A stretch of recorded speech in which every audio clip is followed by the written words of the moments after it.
காலத்துல எல்லாம் கால்வாயை வெட்டினார்னு சொல்லி சில வாய்மொழி கதைகள்லாம் சொன்னாங்க. தண்ணியை சேமிச்சு வச்சு குடிக்கிறதுக்கும் விவசாயத்துக்கும். தம்பி கீழே இறங்கு, தம்பி கீழே இறங்குப்பா, பிளீஸ் கீழே இறங்குப்பா.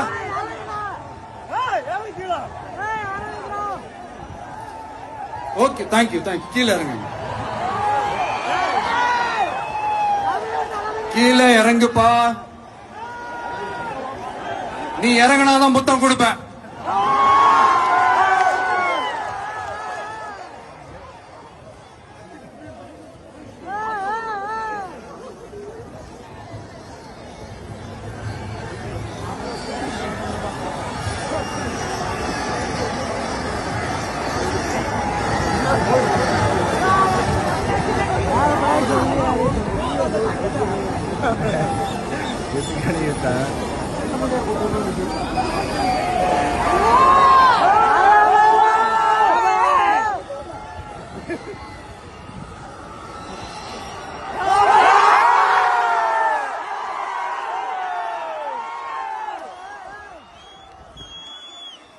இப்படி தண்ணியை சேமிச்சு